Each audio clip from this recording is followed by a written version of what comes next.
Hello guys, कैसे हैं आप सब लोग। आज की वीडियो में हम बात करने वाले हैं चैप्टर 5 के एग्जाम्पल 13 की।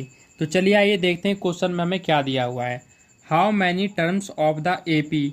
आप देख सकते हैं कि यहाँ पे एपी का यहाँ पे क्या दिया हुआ है, सीक्वेंस दिया हुआ है। और हमसे क्या पूछ रहा है, आगे पढ़ते हैं। Must be taken so that there some is 78। इसमें हमसे ये पूछ रहा है कि इसमें नंबर ऑफ टर्म्स कौन कौन सा ले कि उसका सम 78 आए। इट मीन्स कि n की ऐसी कौन कौन सी वैल्यू होगी जिसका सम 78 आएगा, वही हमें फाइंड आउट करना है। तो चलिए आइए क्वेश्चन स्टार्ट करते हैं। सबसे पहले हम देख लेते हैं कि हमें यहाँ पे जो AP दिया हुआ है वो लिख लेते हैं हम। AP कितना दिया हुआ है, 24, 21, 28 एंड सो ऑन। ठीक है गाइज। अब इसमें देख लेते हैं कि A की वैल्यू क्या होगी। A की हमेशा पहली वैल्यू होती है, 24 हो जाएगी। और D की वैल्यू क्या होगी, D की वैल्यू के लिए क्या करेंगे, सेकंड में से फर्स्ट को लेस कर देंगे। तो वही हम कर लेते हैं। 21 में से 24 को लेस करेंगे, छोटी रकम में से बड़ी रकम जा रही है, माइनस का साइन लगाएंगे। और 24 में से 21 घटा देंगे, तो हमारे पास D की वैल्यू भी आ गई। ठीक है गाइज। उसके बाद आप देख सकते हैं कि सम यहाँ पे ऑलरेडी हमें दे रखा है कितना, 78। तो मैं यहाँ पे लिख सकता हूँ भाई कि SN की वैल्यू कितना है, 78 है। और फाइंड क्या करना है हमें, नंबर ऑफ टर्म्स। ठीक है गाइज। तो चलिए आइए क्वेश्चन को स्टार्ट करते हैं। ए भी हमारे पास, डी भी हमारे पास, SN भी दे रखा है। तो अब हम कौन सा फॉर्मूला लगा सकते हैं यहाँ पे, हम यहाँ पे लगा देंगे SN का फॉर्मूला। ठीक है guys. SN n/2 bracket 2a plus n-1d, ये वाला बड़ा वाला फॉर्मूला लगा देंगे। अब आप यहाँ पे देख सकते हैं कि SN की वैल्यू कितनी है, 78 है। मैं यहाँ पे लिख देता हूँ। ठीक है, n/2। अब 2 लिख दिया हमने। A की वैल्यू कितनी है, 24 है। ये इसके साथ क्या हो जाएगा, मल्टीप्लाई में प्लस। n की वैल्यू कितनी है, n की वैल्यू हमें फाइंड आउट करनी है। D की वैल्यू कितनी है, -3। मैं यहाँ पे लिख देता हूँ बिग ब्रैकेट।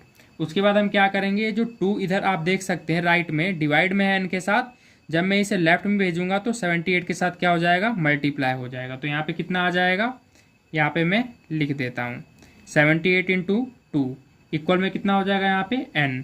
अब आप यहाँ पे देख सकते हैं, अब हम इसे सॉल्व करने वाले हैं। ठीक है, इसे सॉल्व करेंगे तो अब हमें बिग ब्रैकेट की रिक्वायरमेंट नहीं है, क्योंकि यहाँ मल्टीप्लाई होते ही जितने भी स्मॉल ब्रैकेट है वो क्या हो जाएंगे, ख़त्म हो जाएंगे। तो फिर हमें बिग ब्रैकेट की भी रिक्वायरमेंट नहीं पड़ेगी, क्योंकि स्मॉल ब्रैकेट ख़त्म होते ही हम बिग ब्रैकेट का यूज नहीं करते, फिर स्मॉल ब्रैकेट पे ही आ जाते हैं। अभी समझाता हूँ आपको। जैसे 24 दूनी कितना हो जाएगा, 48। ठीक है गाइज। यहाँ पे क्या हो जाएगा, प्लस का साइन है। -3 को जब n से मल्टीप्लाई करेंगे, ये प्लस और ये माइनस मिलके क्या हो जाएगा, माइनस का 3n। 3 को n से मल्टीप्लाई किया, प्लस माइनस माइनस। उसके बाद क्या हो जाएगा, -3 को जब -1 से मल्टीप्लाई करूंगा तो क्या हो जाएगा, 3 1 जा 3। तो ये क्या हो जाएगा, ये हो जाएगा प्लस का। ठीक है गाइज, क्योंकि इसका जो प्लस आएगा और यहाँ पे जो प्लस है, प्लस ही हो जाएगा। ठीक है गाइज। आई होप कि आपको समझ आ गया होगा। मैं एक बार इधर भी आपको करके बताता हूँ मैंने क्या किया। यहाँ पे आप देख सकते हैं कि n-1 और -3 है। n-1 है यहाँ पे, प्लस यहाँ पे क्या है, -3। मैंने क्या किया, इस -3 को n से मल्टीप्लाई कर दिया। तो ये माइनस और प्लस मिलके क्या हो गया, ये माइनस और प्लस मिलके हो गया माइनस का 3n। ठीक है। अब यहाँ क्या किया मैंने, -1 को -3 के साथ मल्टीप्लाई किया, तो ये क्या हो गया, 3 1 जा 3। और माइनस माइनस क्या हो गया, ये हो गया प्लस। ये प्लस जो आया था इसको मल्टीप्लाई करने पे, और सामने प्लस का साइन है तो प्लस प्लस क्या हो गया यहाँ पे, प्लस। ठीक है। आई होप कि आपको समझ आ गया होगा।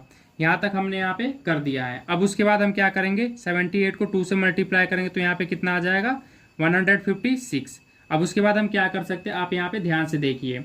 ये जो 48 है, ये क्या है यहाँ पे प्लस का, और ये भी क्या है यहाँ पे प्लस का। इन दोनों को क्या कर दूंगा, मैं प्लस कर दूंगा। तो ये 48 और 3 क्या हो जाएगा हमारे पास, यहाँ पे आ जाएगा ये 51। ठीक है। और यहाँ क्या आ गया, माइनस का 3n। आई होप कि यहाँ तक आपको अच्छे से समझ आ गया होगा। अब हम क्या करने वाले हैं वो देखते हैं। यहाँ पे क्या आ जाएगा, ये 156 जैसे हैं। अब 51 को n से जब मल्टीप्लाई करेंगे तो 51n आ जाएगा यहाँ पे। उसके बाद हम क्या करेंगे, 3n जो है ये माइनस का, इसको n से मल्टीप्लाई करेंगे तो एक माइनस का साइन तो माइनस ही रहेगा, क्योंकि प्लस माइनस माइनस ही होता है।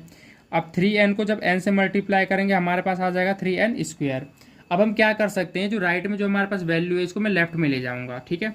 तो ये माइनस का 3n क्या हो जाएगा, इधर आके प्लस का 3n हो जाएगा। ये माइनस का 51 है, इधर आके क्या हो जाएगा, सॉरी प्लस का 51 इधर आके क्या हो जाएगा, माइनस का 51n हो जाएगा। और ये जो 156 है, इस ये तो अपने ही साइड है, लेफ्ट साइड में ही है, तो ये प्लस का ही रहेगा। ठीक है गाइज। इक्वल में क्या लगा देंगे हम, 0 लगा देंगे। अब आगे करते हैं। अब हम इसमें क्या कर सकते हैं, आप देख सकते हैं 3 किस में, इसमें क्या आ रहा है, कॉमन आ रहा है। तो मैं इसमें क्या करूँगा, 3 कॉमन ले लूँगा। 3 कॉमन लेते ये क्या हो जाएगा, n²। यहाँ पे क्या हो जाएगा, यहाँ पे माइनस का साइन, यहाँ पे कितने 3 जा 51 होता है, 17 3 जा क्या होता है 51 होता है। तो ये 3 बाहर कॉमन लेते हैं, यहाँ अंदर कितना बच गया 17 प्लस। अब 156 आ रहा है यहाँ पे। अब आप देख सकते हैं कि 156 यहाँ पे कितना लिखे कि 156 आ जाए 3 से मल्टीप्लाई करने पे, तो मैं यहाँ पे 52 लिख दूंगा, क्योंकि 52 3 जा कितना होता है 156 होता है। ठीक है गाइज, इसलिए 52 अंदर रह गया, 3 बार कॉमन निकला है। तो अब आप देख सकते हैं जो 3 है ये राइट में जाके क्या हो जाएगा, 0 से डिवाइड होकर ये भी 0 हो जाएगा। तो हमारे पास क्या बचेगा इक्वेशन, हमारे पास इक्वेशन आता है ये। ठीक है, ये हमारे पास इक्वेशन आ गया है। अब हम क्या करेंगे, इससे हम n की वैल्यू फाइंड आउट कर सकते हैं। ठीक है, तो अब हम वही करेंगे। अब आप यहाँ पे देख सकते हैं कि यहाँ पे स्पेस तो बचा नहीं, हम नेक्स्ट पेज पे करके दिखाता हूँ। हमने यहाँ पे नेक्स्ट पेज ले लिया है। अब जो इक्वेशन हमने निकाला था वो इक्वेशन मैं यहाँ पे लिख देता हूँ। हमने इक्वेशन जो निकाला था वो था n² माइनस 17 n प्लस में 52 इक्वल में 0। अब हम क्या कर सकते हैं, अब इसमें हमें क्या करना होता है, हमें क्या करना है, मिडल टर्म इसमें क्या करना है, स्प्लिट करना है। इट मीन्स कि हम ऐसा क्या करें कि हम 17n के इक्वल कर दें। ठीक है, तो हम क्या करेंगे, ध्यान से समझिएगा। ये जो c वाली वैल्यू होती है ना, पहले तो इसको मल्टीप्लाई कर देता हूँ। इसका क्या स्टेप होता है, पहली वाली वैल्यू और ये c वाली जो वैल्यू है, a की वैल्यू और c वाली वैल्यू क्या कर देते हैं, मल्टीप्लाई। इसके सामने कुछ भी साइन नहीं है तो मैं मान लेता हूँ 1 है।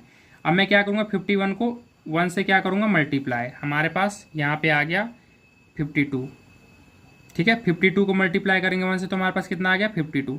अब इसको क्या करेंगे, एलसीएम लेंगे इसका। मैं ले लेता हूँ यहाँ पे एलसीएम कितना आ जाएगा, 2 2 जा 4, 2 6 जा 12, 2 1 जा 2, 2 3 जा 6। ठीक है, अब ये 13 पे जाएगा, ये आ गया हमारे पास। तो अब आप देख सकते हैं कि मेरे पास फैक्टर क्या निकला है। इसका फैक्टर जो मेरे पास निकला है वो क्या निकला है, ये 2 × 2 × 13 फैक्टर निकला है। अब मैं इसका क्या करूँ कि -17 आ जाए, तो हम क्या करेंगे, यहाँ पे हमें c वाली जो वैल्यू है इसके सामने देखना है प्लस का साइन है, तो इट मीन्स हमें प्लस करके ही 17n बनाना है।